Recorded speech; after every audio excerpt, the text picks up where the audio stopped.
Hi, and welcome to day 8 of my 75 book challenge, which is actually my 85 book challenge because it has started on 8th of June and it will finish on 31st of August 2026. So that is a total of 85 days. And if you were here for the first vlog and you saw my struggles with my mental health and being unable to read for the first week, then you would know that I haven't reached most of the goals that I've set up for myself. So I have decided to change the goals a little bit to make it a lot more achievable, a lot more accomplishable. So that would then feel a lot better for myself, and I won't constantly feel like I have to catch up and make up for the days when I wasn't feeling well, because that isn't the feeling that I want to go with. So far, in the first 7 days, I have read 391 pages, and that makes up a daily average of 56 pages, which is a good bit lower than what I was hoping for. I had set myself a goal of about 100 pages on average per day, which is very far from achievable right now. And if I wanted to catch up, then I would have to read 310 pages in one go to kind of make up the difference. And that isn't something that I think I am going to achieve anytime soon. And I don't want to pressure myself into trying to do that either. So, looking at the number of pages that I was reading per day, there was one day when I wasn't reading at all, but every day was about an average of 60 pages. So I think if for the next week I set myself a goal of an average of 70 pages per day, I think it's a lot more achievable. I think I will feel a lot better about that goal. 70 pages is still a fair bit of reading. I am a slow reader. It does take me about an hour and a half, sometimes 2 hours to read 70 pages, depending on a book that I'm reading. So that will still be a bit of a challenge for me. That will still mean that I have to set aside time to sit down and read. But I am hoping that this will feel a lot better than a dreaded goal of 100 pages. I also sadly failed with my goal of going out for 3 walks every single day. There were a couple of days when I didn't go outside at all, unless it was to go downstairs and, take the bins out or go downstairs for a quick shop. We live above a shop, which financially was not a very good decision. But I wasn't intentionally going out for walks, which was my main plan and my main goal. So I think to lower that, I will set myself a goal of going out for at least one walk every single day. And it goes without saying that for both goals, if I do more than I've set out, then I am absolutely happy with that. And that is definitely something that I want to go for and I want to strive for. So hopefully I won't stop at 70 pages per day and I won't stop at one walk per day, but that will be my minimum. And the third and the goal that I thought would be most challenging, but so far the only one that I'm achieving, is I still plan on not buying any books. That means that I am still receiving the subscriptions that I'm subscribed for, which is the Broken Binding, Goldsboro, and Fairy Loot Epic Fantasy. But for Goldsboro, I actually already emailed them asking to skip the July Fellowship subscription. It's not the book that I would have picked up by myself, so I think it's okay to keep the Broken Binding subscription. I love their editions, I love their shop, I love their publishing house. I think that is more than enough for now. I don't remember which book is coming out in July. I guess it's going to be a surprise for me, though I think I have some bit of an idea. But I think for Fellowship, I know what book is coming out in July. It looks like an interesting book, but it's not one that I was planning to pick up already. It's not one that I was eyeing already. Sounds like an interesting book. If I want to buy it going forward, then it will most likely still be available in their shop in a couple of months. And then I can pick it up. But at the moment, I'm going to maybe just leave it on my wish list and just opt out of the subscription. And then, as I have mentioned before, I still have a couple of pre-ordered books that are coming my way. Those are the books that I already paid for, the books that I've already pre-ordered a good while ago. These are not the pre-orders that I'm going to cancel and ask for a refund. So if any come in the next week, then I will show you them in the next week. But as for reading goals and reading plans, I am unfortunately still reading The Hunger of the Gods. It is a beautiful special edition of this book. This is the book number 2 in the Bloodsworn Saga by Gwynne. I am having the absolute time of my life. If you haven't read this trilogy, 100% recommend it to you. If you haven't read Gwynne, 100% recommend his writing. He writes beautiful epic fantasy, and this is probably my favorite one of his books to this date. I don't actually think that is going to change too much unless the third book beats the second one. But I am having the time of my life. It's just unfortunately I am not reading as much as I hoped I would. I have just over 100 pages left of this book. I think I am on the page 500. Yes, I'm on the page 516, and there's a total of 625 pages. So just 109 pages left. I want to say that I can finish it today, but I've been saying this for a good few days now. So I am hoping that I will be able to finish it today, but it's entirely possible that I won't. But I hope to get my 70 pages in without any issues. I don't have anything planned for the evening, so I just need to cook dinner, eat dinner, and then I can read as much as I want. I have been gaming a little bit more recently. It does take my mind off of things, which has been quite a nice thing to do. So I am planning on doing some of gaming tonight as well, but I hope that I will be able to break that up and achieve both of those. So we'll see how it goes. If I finish it today, then I will come back with an update tomorrow. I will come back with an update whenever I finish the book, basically. And then after I'm done with Gwynne, I actually think I am going to rest from fantasy a little bit. I think it's a little bit harder for me to read fantasy when I'm struggling because it's a little bit harder for me to focus. So I think I'm going to pick up Elle Kennedy. I do have the mistake sitting on my TBR shelf. And the mistake should be a pretty easy read. I really enjoyed the deal. I really enjoy her writing. I enjoy her fantasy. I enjoy the characters. I'm already familiar with the world and with these characters, so it's not going to be difficult for me to get in. And I mean, it's a romance, it's always a little bit of an easier read for me. It should also be a bit of a quicker read, and then hopefully I can get a few more pages done and feel a little bit better about the stats as well, because as much as I don't want the numbers to bother me, they do kind of bother me. I do want to reach the dreaded goal of 100 pages per day at some point, though I don't know how achievable that would be. But either way, I am going to switch to romance, see how I feel about that, see how that goes. Hopefully, it will flow a little bit better and it will be a easier read to accomplish. It's a shorter book. I think it's about 300-ish pages, less, more. I don't remember. It is sitting right there. I could pick it up, but I can't be bothered. So that is the plan for the next week. Hopefully, if I finish both quickly, I don't want to plan too far ahead, then I am hopefully going to be able to pick up another book next week or this week, I guess. But I'm not going to plan that and hope for that to happen. If it happens, great. If it doesn't, absolutely fine. And then the plan of getting my walks in, not buying any books, sticking with my goals, and hopefully the second week will go better than the first one. Hi, it's day 2 of the second week, so I guess it's day 9.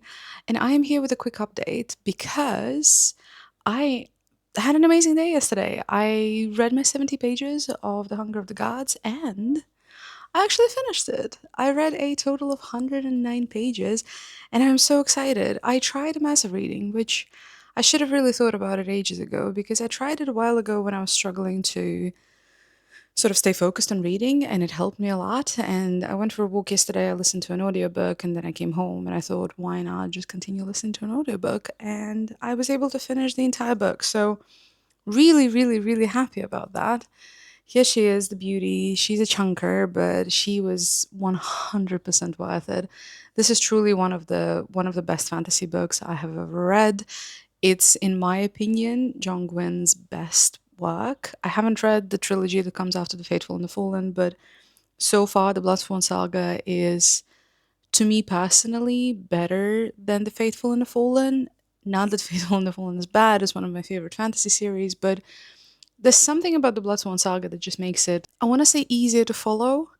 I think that is probably the best way that I can describe it. The first book has 3 POVs. The second one, we get 2 POVs added to it. And he talks about it at the start of the book, where he says that the 3 POVs that we see in book one, they will sort of eventually merge together. And you do know that they will eventually be tied by the same goal. It's not a surprise at all. When you read the first book, it becomes incredibly obvious and incredibly logical that all 3 POVs would eventually come together bound by the same goal. And then we have 2 POVs added to sort of, I guess, show the other side of the conflict. And I think they're beautifully done. All 5 POVs, very, I don't want to say that they're very different because I think there's a lot of similarities between characters, but they're distinct enough that makes it easy to follow them. They don't become difficult to follow. You don't start mixing them together, even though there's a lot of pretty similar names and a lot of male names that start at B, and sometimes I catch myself not being entirely sure which B is which, but it's not complex to follow along. Does that make sense? I think it does. This was great. I The only thing that I will say, and it's not a negative, but the ending like this should be legal. He does that a lot in The Faithful and the Fallen, where the ending of the book is, I guess, a bit of a cliffhanger. You could call it a bit of a cliffhanger. It's not a cliffhanger in a sense that we're in the middle of events, but something really important happened at the end of the book, and you don't know exactly what happened. I'm really trying to not spoil it in any shape or form because I feel like if I say even vaguely what happened, or if I say the character, then that's going to be a massive spoiler. But the ending like this should be illegal because I really want to pick up the next book, but I really need a break from fantasy. I just finished The Heroes by Joe Abercrombie, and that was absolutely beautiful. It's become one of my favorite Joe Abercrombie, which is a huge thing to say because The First Law was so far unbeaten. One, from Joe Abercrombie, and two, in the space of grimdark fantasy or even just darker fantasy. Joe Abercrombie and the First Law trilogy has been my number one for a while now. It's been more than 2 years since I read it. Heroes was, I don't know if I would say better than the First Law, but it was just as good, and it truly became one of my favorite Joe Abercrombies. And now The Hunger of the Gods is so far my favorite John Gwynne. But they're both pretty chunky books. They're both books that require a little bit of concentration and attention to follow so you don't miss what's happening. Because I hate that in fantasy, when I miss a little bit, when I get distracted for a little bit, I then completely don't know what's going on, which is so incredibly challenging when you have anxiety, when you're struggling to read to begin with, and then your attention span is a little bit shorter. You get distracted by all the random things happening in the world. Your brain is trying to capture your attention all the time, and you're reading a pretty, I don't want to use the word dense because I feel like the word dense is pretty negative, but they are dense fantasy books in terms of the number of characters, the events, the importance of every single event. So if I get distracted for 5 minutes, I'm done. I don't know what's going on. But this was a lot easier to follow than the heroes. I think I struggled with the heroes for the first 200 or so pages. This, I wasn't really struggling. I was just struggling to be consistent with reading. But I'm incredibly happy that I finished this. This was a very easy 5 star. If I could give it 6 star, I would give it 6 star. This is definitely so far one of my favorite fantasy books, and I am so incredibly happy I read it. But with that out of the way, or out of the way is not the word, with that finally finished, happily finished, I need to pick my next read. And I know for sure that I don't want it to be fantasy. And I know that I don't want it to be a long book. And to be fair, The Heroes and The Bloodsworn were two longest books that I had on my TBR for June. I also had Sanderson in my TBR for June, but I had Trez, and I kind of want to start from the very start with the Cosmere, and everybody's saying that Mistborn is the best way to start. I have already read Mistborn. I am kind of tempted to reread it, not just based on that, but it's one of my favorite fantasies. I want to know what I feel about it now. But Mistborn is, it's long. I think the first book is 700 something pages, maybe just under 700 pages. And even though I know that Mistborn is a quick read for me, a relatively quick read for me as far as fantasy goes, 700 pages is very intimidating. So at the moment, I have taken Sanderson off my June TBR, and I actually have two options of books that I want to continue with this week. And I optimistically think that I can actually finish both of them until this week is over. Because, let me show you the books. One of them is Carrie. Carrie is, I think, just about 250 pages. And then we have the mistake. Oh, Jesus. And then we have the mistake by Elle Kennedy, which is 320 pages, if I'm not mistaken.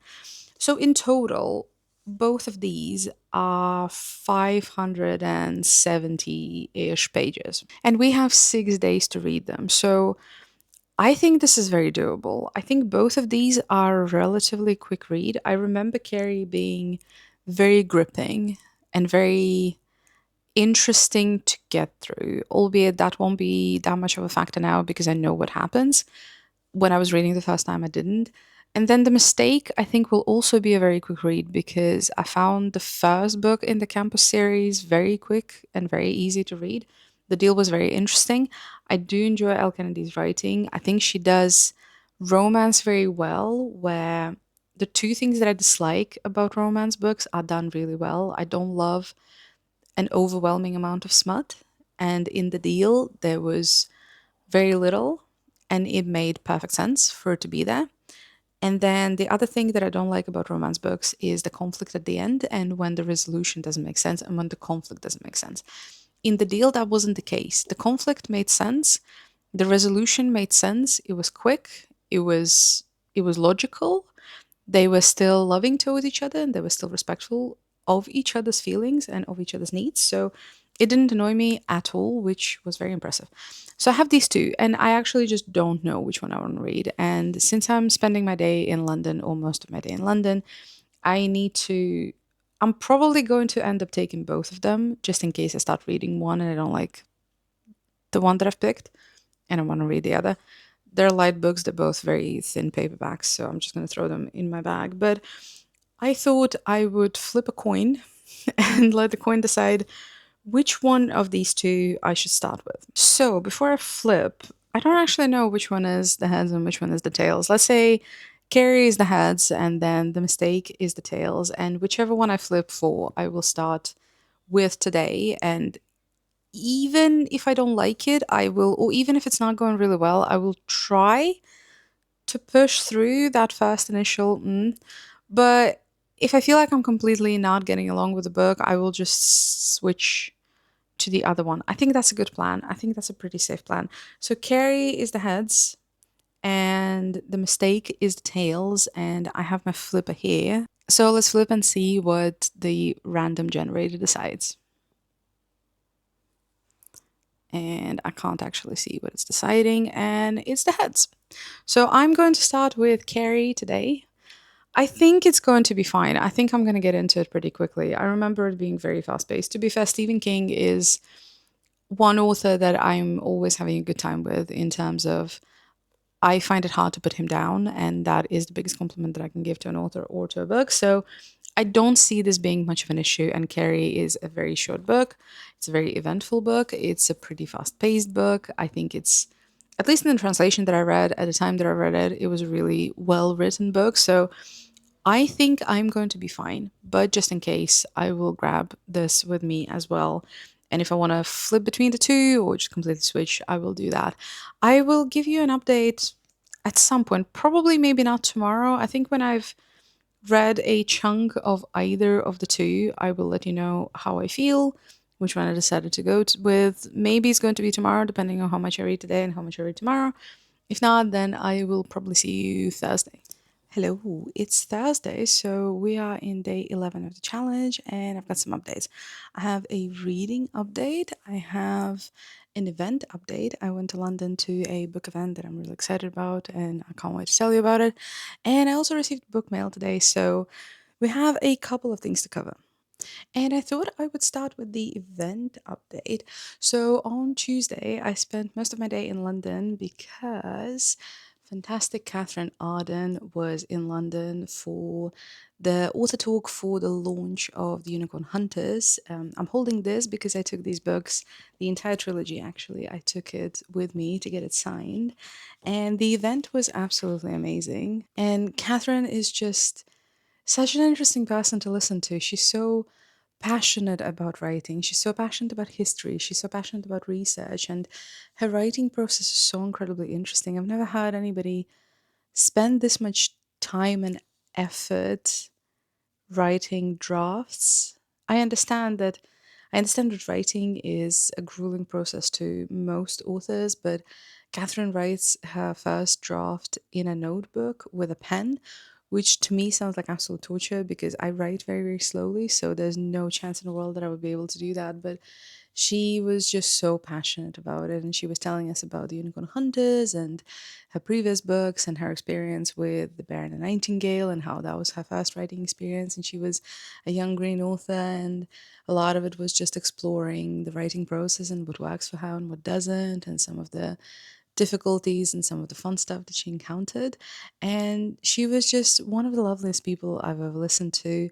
So kind, so appreciative of her fan base and the people who came to see her. So I'm going to insert a little clip of her talking so you can see for yourself. And I've always been a big kind of hand drafter with like a pen, but I've sort of recommitted to finishing the entire draft with the pen before I start typing because it does help me not reread before I have all my ideas down. Because like you don't want to reread your notebook. It's messy. It's crossed out. Like it's a pain. You want to read it once to type it up, so it helps you not get into your text and start fiddling with it, which can be another problem. So I feel like as you write books, you learn about what works for you, and like ask like you for example, like you have different strategies for like getting a book down, and like ask 10 authors, you'll get 10 answers. Yeah. And after the talk, she Um, did the signing, and we could get one book dedicated, and all of the rest, which however many we brought with us, could get them signed. And I got The Bear and the Nightingale signed. It was my favorite book out of the trilogy, and it's one of my favorite fantasy books. So it was truly a fantastic moment for me, and she was so lovely and so kind about it. She was more than happy to sign a book. She was even happy to take a picture. So I had a wonderful time. We had a bit of a chat about the book. I told her that I'm half Russian and that it was really just fantastic to see Russian folklore and the folk tales that I grew up with being represented in fantasy, and that it made me feel some sort of way. It was a very interesting encounter because this was one of the first fantasy books that I've ever read. So she was an absolute treat to listen to and an absolute treat to interact with. So the Tuesday could not have gone better. And then today I received a book post and I received a book from Goldsboro. I actually know which book it is, but let me open it off camera and then I'll show it to you. And the book that I received in the post today is a June Goldsboro Fellowship book and is The Unicorn Hunters by Catherine Arden. And it's an absolutely beautiful edition. I mean, the cover itself is just gorgeous. And then it's a beautiful sprayed edge. And I believe it's also signed and potentially numbered. Yes, it is signed and numbered. There was a total of 2,000 copies, and I got the copy number 1258. You can see the signature. Yeah, it's just a treasure of a book to own. I really like her writing. I really like her as a person. I think it's so special to me, the authors that you're already familiar with in terms of their writing, and then you get to put a personality behind the writing. And if you really enjoy the person, then you want to read more and more and more of them. And you really become a fan when you fall in love with their personality. I don't know if that sounds a little bit dramatic, but that is how it feels sometimes. So I am incredibly happy to own this gorgeous edition. I can't wait to read it and see what I think. I have heard that some people didn't enjoy this because this was a little bit slower. I am approaching this as more of a historical fiction fantasy rather than just fantasy.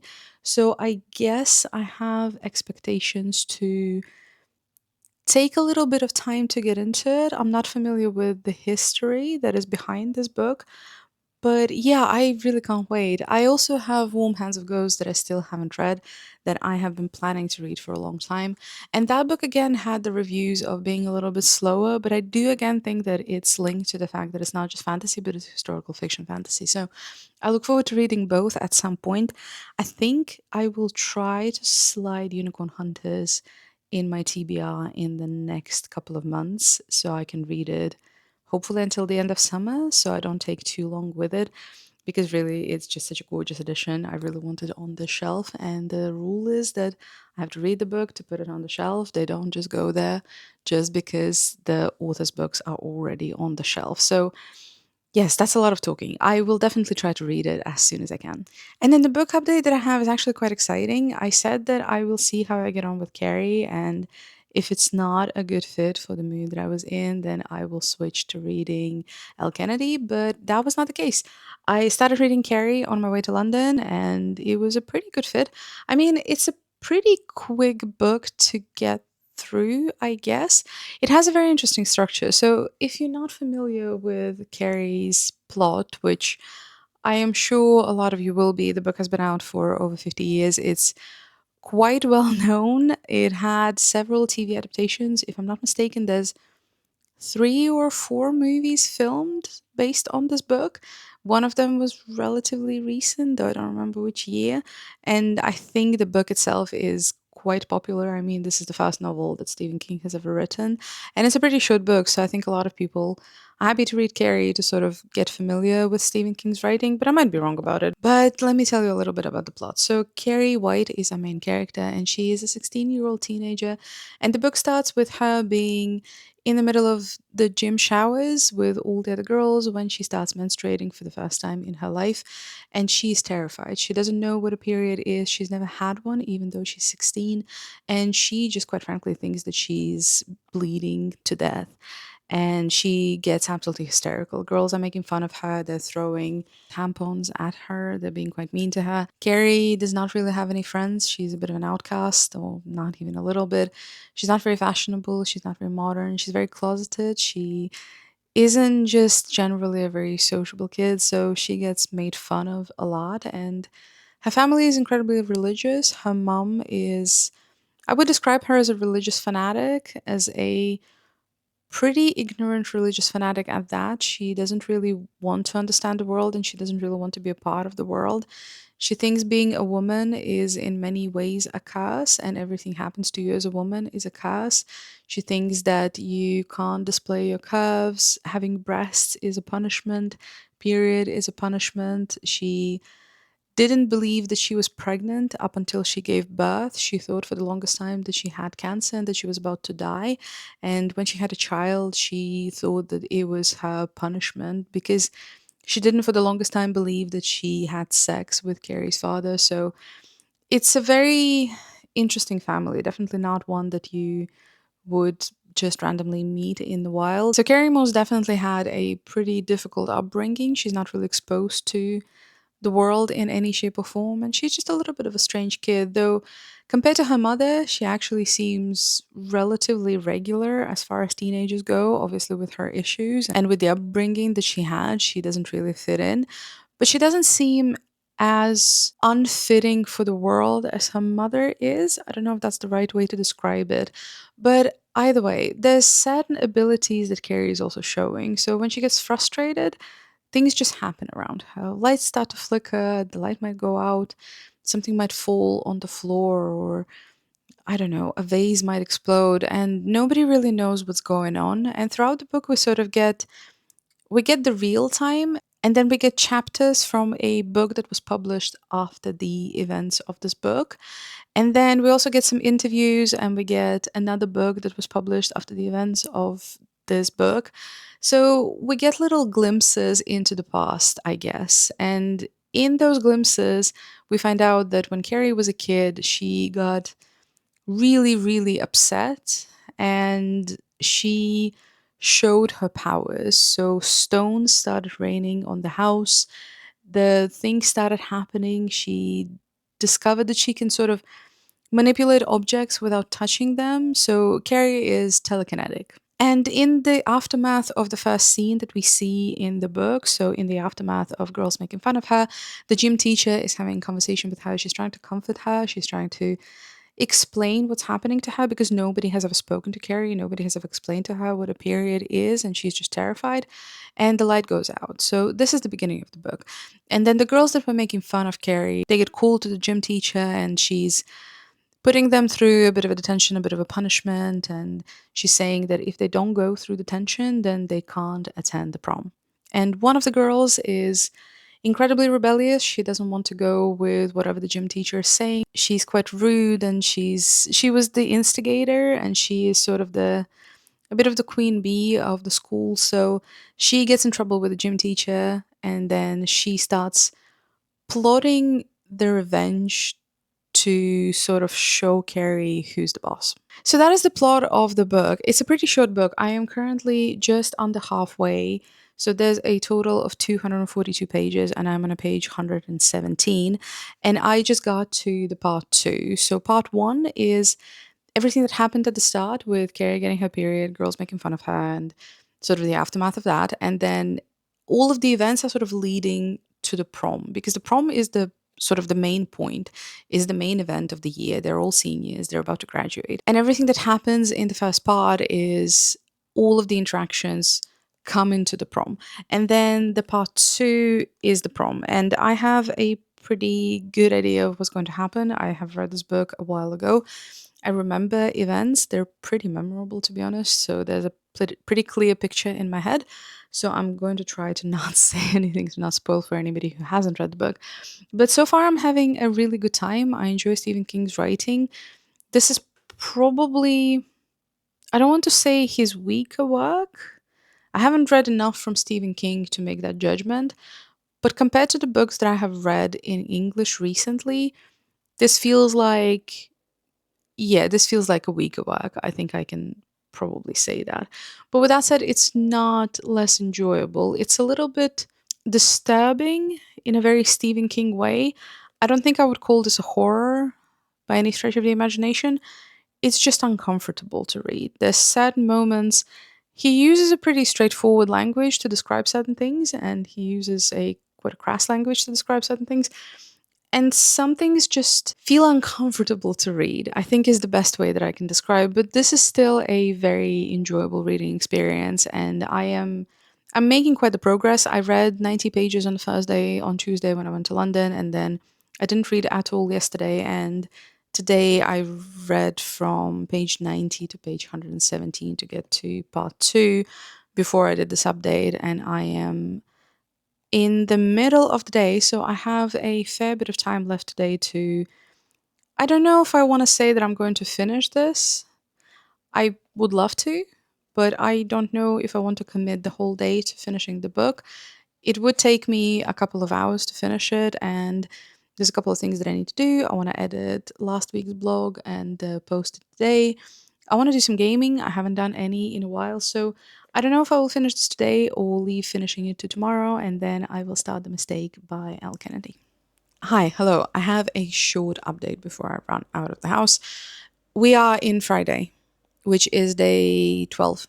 I have finished Scary, and I will have to take my words back. I said that I don't think this is his best work. Well, I probably don't think this is his best work, but I think I called this one of his weaker works, and I think I am incredibly wrong. So I take that back. I really enjoyed the book. I think I enjoyed part two more than I enjoyed part one. It sort of feels like watching a train crash happen in front of your eyes and you cannot stop. It doesn't feel like a horror. It feels like, I don't even want to say thriller, but probably it feels like an action movie. I don't know if thriller is the genre. It feels like an action movie and you cannot stop. And you kind of feel for the characters. You really feel for Carrie because I think you really grow to like her and you grow to hope that all the good things will happen to her. But the entire book, you know that they won't because you get the little snippets from the book that was published after the event. So you know what happens. You know that a disaster and absolute destruction and a lot of death happens. So you know that Carrie is not getting a happy ending, but somehow it's still heartbreaking. The last bit of the book was still very emotional. It didn't make me cry, but I did really feel for her. So this is done. I am very happy with this book. I am really looking forward to reading more of Stephen King. I think even though this is incredibly optimistic of me, I will do my best to read one Stephen King every month, which will take me a good few years if I just read one Stephen King every month. If let's say he doesn't release any books after this year and I just read one book every single month, it will take me 7 years to read everything that he has written, unless my math is wrong. Is it wrong? No, it's not. It will take me 7 years to read everything that he has published. And that includes the short story collections, that includes his play, which I actually own, The Storm of the Century. It was the first Stephen King that I've ever read, and that book is incredibly dear to me, so that is definitely going to be read by me. But yeah, that is a lot of books. He has written a lot of books, and I know that a lot of them are absolutely fantastic, and I am quite scared of some of them. I'm scared of horrors, which having Stephen King as your favorite author when you're scared of horrors is somewhat inconvenient. I could have chosen better, but it is what it is. So Carrie is, I would say, getting like a solid 5 star from me. I don't think there's anything that I particularly disliked about this book. I don't think this is his best work. I think Stephen King can write a lot better than this, but this is still captivating. I couldn't stop. I couldn't put it down. I didn't want to put it down. I was actively sad that I had to put it down yesterday when I just needed to go to bed. So this is definitely a 5 star for me. I'm looking forward to probably picking up Salem a lot next month. I sort of want to go by publication date and see how I like that sequence, which is scary because that means that Shining is coming really, really soon. But this was a great book. I highly recommend it. Very short. If you want to have like a speedy, short introduction to Stephen King, this is not the example of his best writing, but this is the example of his vibe and of how Stephen King reads. So I think this is a very good book to start with. And that obviously means that I am moving on to my next book, and it's The Mistake by Elle Kennedy. I have spoken about it a few times now. It's the second book in the Off Campus series.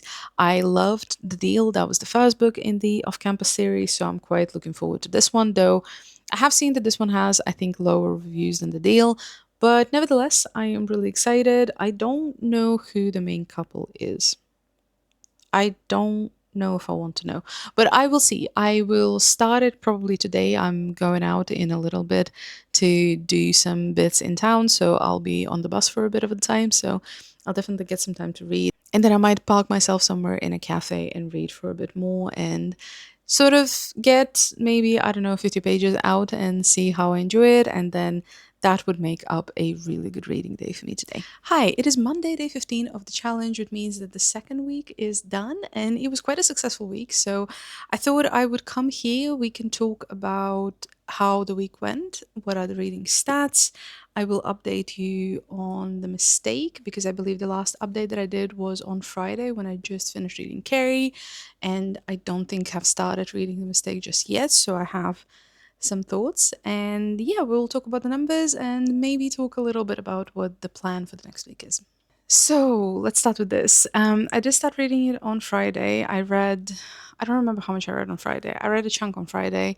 Then on Saturday, I had a day fully without reading because I had a really bad headache and that was not a good reading day. And then on Sunday, I read just under 100 pages. So in total, I read about 150 pages of this book. And from the get go, I did not like it.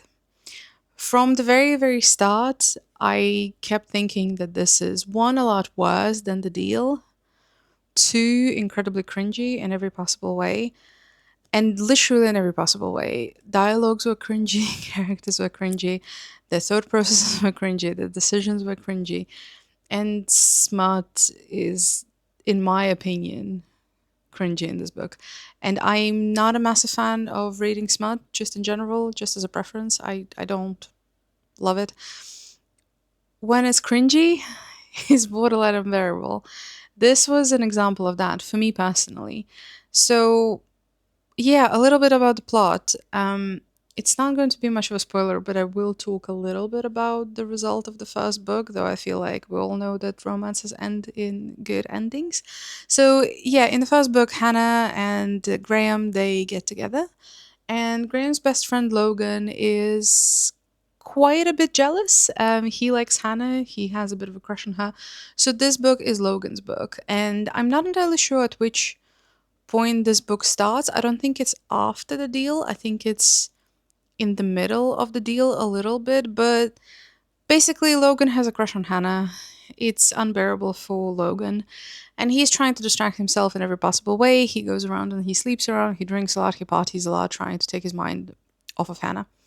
And it's somewhat unsuccessful. There's literally no result until he meets this cutesy freshman. Completely accidentally meets her. He just accidentally knocks on her door in the dorm. He meets her. They hang out for the first time. He stays in her room to watch a movie, and then they fool around, and that's sort of the beginning of the story. And one, I think I don't like Logan as a character, as a male character, as a male figure. I understand that he's in college. I understand that he's in sports. I understand that he needs to be a little bit cocky, but the way that he was portrayed in the first book, or I might be mixing it, maybe I'm thinking of how he was portrayed in the show. He was a little bit irritating, but he seemed like a good guy. He didn't seem like somebody who messes around with girls, who just, sleeps without any attachment. He seemed like somebody who's quite intentionally looking for a relationship or is quite intentionally interested in a relationship. And then we kind of start this book where he has this massive crush on his best friend's girlfriend, which, in my opinion, would somewhat indicate that he's not just looking to sleep around, that he's actually looking for a relationship. And yet he's sleeping around as much as he wants. And then he finds himself interested in our main character, Grace, and he doesn't pursue anything with her. So I don't know. It was a bit, why? Why not? And then the dialogue was a bit, Smart was, she was, so I think I just came to the point where about 150 pages in, about 50 pages in, I already was a little bit checked out and was thinking about the fact that I wanted to DNF it. The only reason why I continued reading is because I think the third book is actually pretty good based on what I've heard and based on the reviews that I've seen.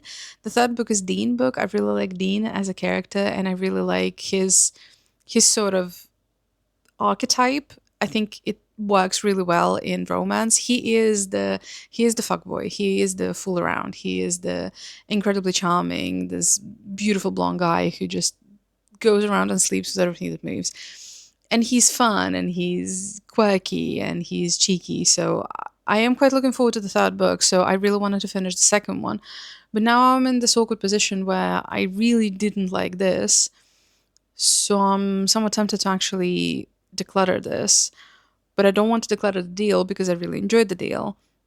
But I also really want to read the third book, so I'm potentially going to have the first and the third book, and I'm trying to figure out in my own brain whether that is going to bug me in the future. I feel like it will, but this has been DNF'd. I don't want to continue. I know I'm halfway through. I know I could finish this probably easy in a day or two, but I just don't want to. I don't think I am going to gain anything from finishing this book. I know how it's going to end. They're going to be happily ever after. I'm just not interested. So yeah, if you like the deal, I almost want to say don't don't continue in the series, but I don't know. Different people expect different things from romance. This turned out to be exactly what I thought the deal would be, and the deal surprised me a lot because it was nothing like I thought it would be, and that's why I loved it so much. So this was exactly what I thought I was getting when I was picking up the deal. So I don't like it. So if you love romance, if you love the kind of romance that the deal is looking like it's going to be, then I think you're going to enjoy this. It's written fine. There's no issue with writing. It's just, yeah, it was making me cringe too much. I was eye rolling so much that it was becoming a little bit painful. So I'm not going to continue with this, but that puts me in a bit of a predicament where I need to find something else to read, and I'm looking at my TBR and I actually don't know what I want to do. So that is going to be an exploration for the next video and the beginning of the next vlog because I am actually a little bit lost. I'm not in a reading slum. I am not going to use that term because that's a scary term. But I don't know what I want to read. I think I am being a bit of a mood reader, I guess, but I can't figure out what I'm in a mood for. So that is a nasty one. But anyway, let's talk a little bit about stats. As I said, I put myself a goal of reading 70 pages this week on average, and I successfully reached it. I have the average of exactly 70 pages. Actually, it's 69.7, but we're gonna say it's 70. And I think I reached my goal of walking. I wasn't actually logging how many walks I was doing every single day, but I do believe that it was at least one every single day. And at the moment, I have read a total of 879 pages in this entire challenge, so in 2 weeks. And that means that my daily average in these 2 weeks has been 63 pages per day, which is good. I think it's quite the jump from the last week's average. I think last week's average was 54, unless I'm mistaken.